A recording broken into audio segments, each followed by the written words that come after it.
Télésphore Rondeau, bonjour. Bonjour, monsieur. L'opposition a-t-elle une chance face au président Bongo, selon vous? Il n'y a jamais de certitude, mais je crois que l'opposition a naturellement toutes les chances. Déjà parce que l'opposition n'a pas un bilan à défendre. Ensuite, parce que il y a quand même une certaine soif du changement. Et surtout que nous sommes à la veille du troisième mandat, en quelque sorte, du président Ali Bongo. Je ne pense pas que ce soit forcément un problème d'usure, mais c'est peut-être un problème d'attente déçue, en quelque sorte. Parce que lorsque le président Ali Bongo arrive au pouvoir en 2009, il y a quand même un espoir extrêmement important pour les populations de voir les choses évoluer, le pays être transformé. Mais malheureusement, il y a eu beaucoup de difficultés par rapport à leurs attentes. Aujourd'hui, la vie est extrêmement chère au Gabon. Beaucoup de problèmes au niveau des routes, de l'électricité, des problèmes du système de santé. Alors, au bout de 14 ans, peut-être les populations se disent voilà qu'il faut peut-être passer à autre chose. La santé du président Bongo peut-elle le pénaliser politiquement, selon vous? Ce problème de santé ne joue plus, entre guillemets, à plein régime.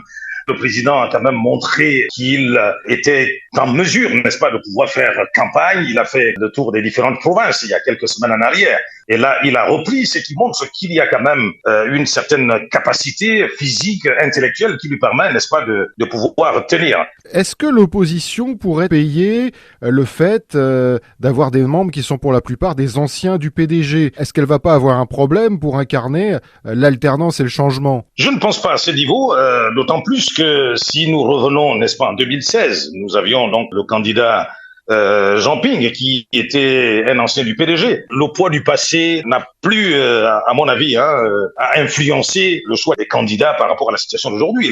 Les populations veulent un changement, et ce changement-là peut être incarné par un ancien du parti unique. Des réformes électorales récentes avec l'instauration d'un bulletin unique permettant un double vote présidentiel législatif, la limitation du nombre de représentants dans les bureaux de vote, tout cela est critiqué par l'opposition. Elle parle de mesures anticonstitutionnelles qui avantageraient le pouvoir. Qu'en pensez-vous ? La première difficulté, est-ce que ces mesures ont été prises bien après la date limite de dépôt des candidatures? Ça va créer quand même quelques difficultés déjà en termes de pédagogie, n'est-ce pas, pour essayer d'expliquer aux populations les différentes réformes. Les réformes, à mon avis, inopportunes, qui ont été engagées au mauvais moment, mais aussi la complexité, n'est-ce pas, du système. Le bulletin unique cause des difficultés. Ce système est couplé, l'élection présidentielle avec l'élection législative, ce qui crée une deuxième complexification. Alors, de manière pratique, sur le terrain, ça va être extrêmement compliqué. L'opposition se cherche un candidat unique, et si elle en trouve un, eh bien, sa campagne sera plus courte finalement. Est-ce que ça peut la pénaliser? L'opposition a cette difficulté à prendre des décisions au bon moment. La campagne électorale a commencé. Jusqu'à ce jour, l'opposition n'arrive pas à trouver toujours un candidat unique, mais en réalité, la difficulté est due au fait que, en choisissant un candidat unique, les partis politiques qui souhaitent présenter des candidats aux autres élections risquent d'être pénalisés avec le système que je viens d'expliquer, le système du bulletin unique. Mais c'est pour cette raison qu'il faudrait prendre des décisions en amont pour permettre à ce que la dynamique d'unité puisse permettre à l'opposition de pouvoir éventuellement remporter les élections. Mais on voit bien qu'il y a beaucoup de tergiversations. En tardant davantage, le candidat sortant qui est actuellement sur le terrain est en train de faire un travail extrêmement important, et ça risque sérieusement de pénaliser l'opposition. Est-ce que cette opposition pourrait être aussi pénalisée par ces divisions internes? Oui. Le problème d'ego au niveau de ces oppositions, ces problèmes d'ego qui vont persister, vont, n'est-ce pas, ouvrir un boulevard pour le candidat du PDG, à coup sûr. Certains parlent d'un risque de nouvelles violences électorales. Est-ce que vous partagez ces craintes?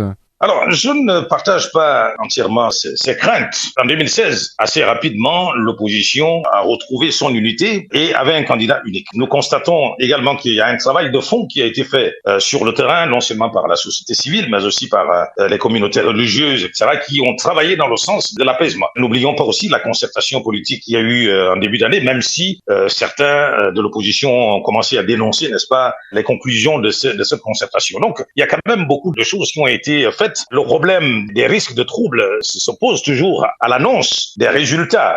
Et c'est là que les organes qui sont appelés non seulement à organiser, mais aussi à annoncer, à proclamer les résultats, doivent, n'est-ce pas, jouer leur rôle. Tant que les choses sont respectées et que la régularité des élections a été opérée par les organes dans le respect, n'est-ce pas, des principes d'indépendance et d'impartialité, il n'y a pas de souci à ce niveau. Télésphore Ondo, merci beaucoup.